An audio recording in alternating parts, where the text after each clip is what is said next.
Fenomena perkembangan e-sport terus menggeliat. Mengusung tema e-sport Indonesia Maju, ada 2 game asli Indonesia yang dipertandingkan, yakni Lokapala dan Battle of Guardians di Piala Presiden e-sport 2023. Salah satu fokus utama penyelenggaraan Piala Presiden e-sport tahun ini adalah memberi ruang sebesar-besarnya bagi game lokal buatan anak bangsa, serta mendorong pertumbuhan industri game lokal. Meski demikian, pemerintah RI menyadari untuk mendorong tumbuhnya industri game dalam negeri diperlukan pemahaman bersama oleh seluruh lapisan masyarakat untuk sama-sama mendukung potensi berkembangnya industri game lokal. Nah, bagi Anda yang ingin menyaksikan Piala Presiden e-sport 2023 dapat hadir di babak main event pada 21 hingga 22 Oktober 2023 di Tenis Indoor Senayan Jakarta dan bisa membeli tiket di website pialapresidenesport.kincir.com atau datang langsung. Tim Liputan, Kompas TV.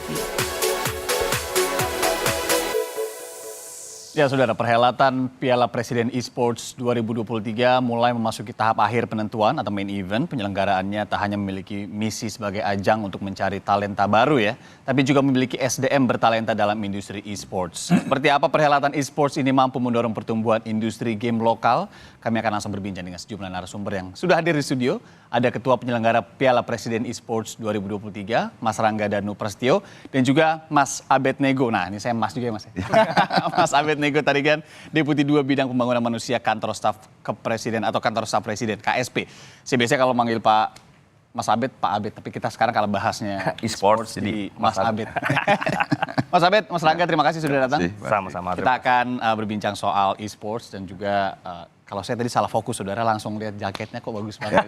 Terima kasih. Dan di belakangnya ada tulisan eSports Untuk negeri. Itu semangat yang memang dimajukan juga dalam gelaran kelima ini, Mas. Iya, tagline ini kita buat dari tahun kedua sebenarnya eSports untuk negeri itu. Karena kita ngelihat visi misi kita dalam mengembangkan ekosistem itu nggak hanya fokus ke yang sudah ada sekarang, tapi kita mengembangkan apa yang ada di Indonesia, kita kuatkan, kita tanamkan supaya bisa bersaing lah dengan di luar sana.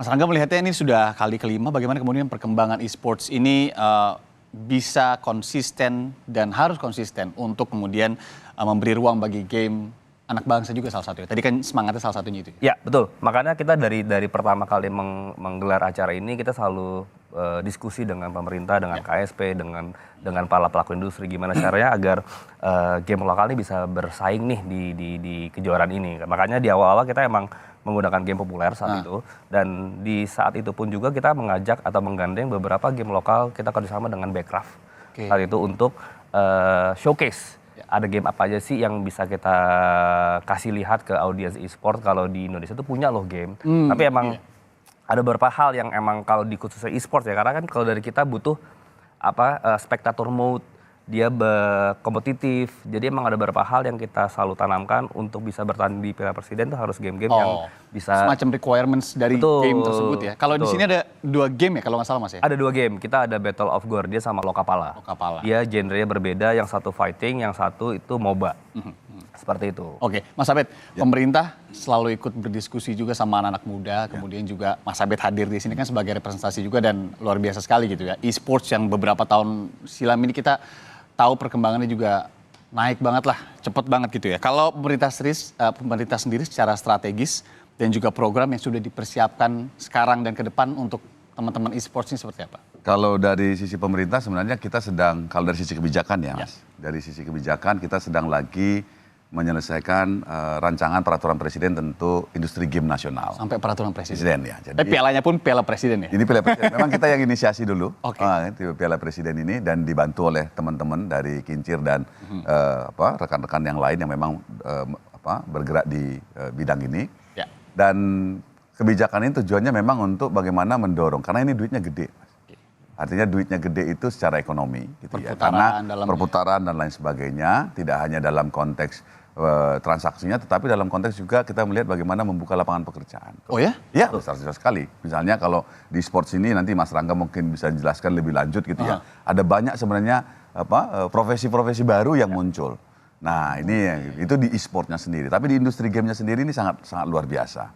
Nah memang kita dalam konteks perancangan kebijakan ini tujuannya juga untuk bagaimana terbangun satu ekosistem yang kuat Mas. Karena selama ini kita melihat bahwa kita ini hanya menjadi pasar dari industri game gitu ya. Oleh sebab itu kita harus bisa menjadi tuan rumah di negara kita sendiri. Makanya e-sport untuk negeri, kata untuk negeri selalu digunakan oleh kita dan teman-teman di dalam banyak kesempatan. Kemudian juga kalau kita lihat misalnya peluang-peluangnya sangat luar biasa untuk penggunaan talenta. Tapi yang menjadi soal juga kita belum punya sistem data yang cukup baik. Sistem data ya? Artinya menjadi salah satu kendalanya. Ya, berapa sih talenta yang dibutuhkan supaya kita bisa nyiapinnya gitu loh. Nah ini hal-hal seperti ini yang memang harus lain sedemikian rupa. Kalau kita lihat sebenarnya atlet-atlet e-sports Indonesia yang berkompetisi di luar negeri juga banyak ya Mas. Kemudian sekarang kita juga mantap lah begitu, maksudnya udah di dalam negeri ciptakan kompetisi, kemudian juga udah mulai memetakan game-game yang bisa ikut, kemudian juga pasti itu akan menelurkan lah ya atlet-atlet dan juga semangat-semangat untuk bermain game yang bisa masuk ke e-sports itu sendiri. Nah kalau untuk gamenya sendiri, pencapaian game dalam dan luar negeri, kemudian juga tadi Mas bilang ada 2 game yang kemudian sudah bisa masuk di sini. Kalau mungkin masyarakat belum tahu apa sih sebenarnya requirements bagi mereka yang ingin menciptakan game lokal yang kemudian nanti bisa diikutkan ke Piala Presiden itu seperti apa? Oke, kalau basicnya standar dari kita tuh kita pengen game itu harus berkompetisi dan game itu tidak pay to win. Jadi mereka harus berusaha. Yang ketiga, kita karena ingin menayangkan game ini biar bisa ditonton oleh halayak luas, game itu harus punya spectator mode atau jadi itu kita bisa nonton dari gitu ya? Betul, dari broadcast kita bisa ngundang tim A, tim B datang ke tempat itu, jadi kita bisa tayangkan.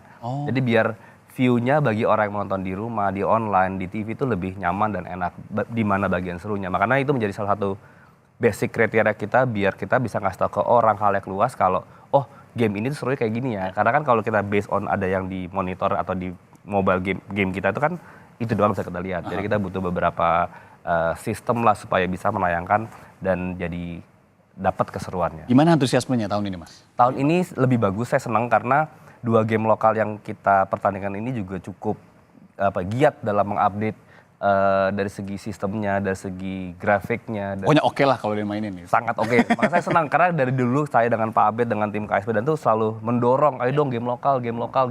Mau 1, 2, 3, sampai 5 pun juga kita jabanin waktu itu. Karena kita butuh game lokal yang bisa bersaing lah dengan game-game populer yang ada saat ini. Oke, nah Mas, kalau untuk gamenya sendiri ini sudah mau tahap akhir, kemudian main event, kemarin juga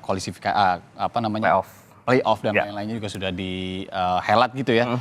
Ke depan yang kemudian sepertinya ini masih kurang dan harus bisa dikembangkan lagi. Dan juga pesan-pesan buat anak-anak muda yang mau turun terjun dalam ekosistem e-sports ini apa? Oke. Satu, mungkin kita butuh timeline yang lebih panjang. Kemarin karena terlalu terburu-buru, jadi timelinenya sangat mepet. Yang kedua, buat anak muda nih sebenarnya banyak loh peluang yang ada di industri ini. Karena tidak hanya jadi sebagai pro player, tapi banyak sekali peluang-peluang yang bisa kita geluti seperti jadi caster. Ada casternya juga ya? Baru tahu nih. Iya kan, jadi caster, jadi host, jadi analisis. Jadi sebenarnya persis kayak olahraga lain, tapi ini emang lebih spesifik ke game.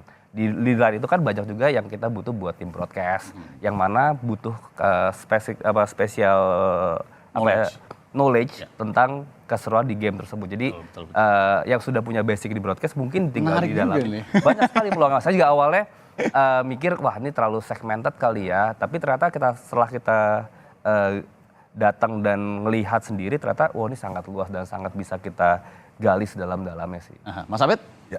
Kalau dari kita juga memang selain tadi ekosistem dalam arti luas ya, karena secara ekonomi, kemudian juga secara ilmu pengetahuan, karena ada banyak sekali anak-anak muda yang punya pengetahuan untuk berkaitan dengan digital ini akan terlibat. Sisi lain juga harus kita ingat, ini sudah dipertandingkan di dalam event-event olahraga internasional. Sehingga ini juga bagian dari upaya kita untuk mempersiapkan atlet-atlet kita di dalam kompetisi-kompetisi di tingkat internasional, Asian Games, SEA Games, dan seterusnya. Sehingga ini juga membawa nama bangsa ya. Jadi oleh sebab itu, kita nggak hanya sekedar untuk keseruan aja dan punya dimensi ekonomi, tetapi juga untuk membawa kebanggaan untuk bangsa dan negara. Tapi dari segi regulasi kebijakan, apakah kemudian ini bisa diteruskan nantinya ketika nanti walaupun ada proses politik misalnya, ini harus tetap jadi Mas ya? Tetap jadi. Target kami sih tahun ini selesai ya. Karena ini sudah kami proses dari sejak tahun lalu. Mudah-mudahan sebelum Desember kita sudah punya peraturan presiden untuk industri game nasional. Oke, amin. Mas Rangga terakhir, untuk nanti di main event kira-kira spill dikit boleh lah apa-apa aja yang akan ada di sana. Ya kalau kompetisi pasti ya kita bisa nonton akan seru. Tapi akan ada apa lagi Oke. kegiatan-kegiatan? Kita grand final di Tenis Indoor Senayan tanggal 21 dan 22 Oktober. Itu satu harian full. Dan kita selalu mengemas itu tidak hanya bisa dinikmati oleh orang yang suka dengan game, tapi bisa dinikmati oleh khalayak luas. Karena kita selalu mengemas entertainment yang sangat memukau, lighting dari segi design stage.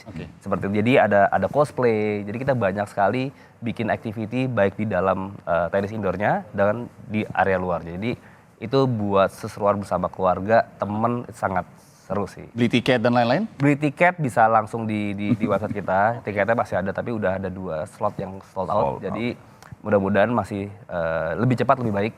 Jadi tim yang bertanding pun juga tim-tim yang sudah terpilih, tinggal babak finalnya aja deh, jadi sudah pasti sangat seru. Dan kalau ada event-event kayak gini, bukan menurut kemungkinan biasanya UMKM juga ikut masuk ya Mas? Pasti. Makanan pasti. dan lain-lain. Makanan, produk lokal, kita gandeng semuanya di sini. Oke, itulah yang kemudian menjadi semangat juga bagi teman-teman yang menyelenggarakan e-sports ini, Piala Presiden tentunya tidak hanya kemudian terkait gamenya, tapi tadi Mas Abed juga menyatakan ya, ekosistemnya itu sendiri kemudian perputaran ekonomi yang cukup besar di dalamnya yang kemudian juga ini menjadi menarik sekali. Mas Abed Nego Tarigan, Deputi 2 Bidang Pembangunan Manusia KSP, kemudian juga Mas Rangga Danu Prestio sebagai Ketua Penyelenggara Piala Presiden. Terima kasih Mas Rangga, Mas Abed sudah hadir di studio Kompas TV. Semoga berkelas terus acaranya dan kemudian bisa lancar-lancar terus. Terima kasih. Terima kasih.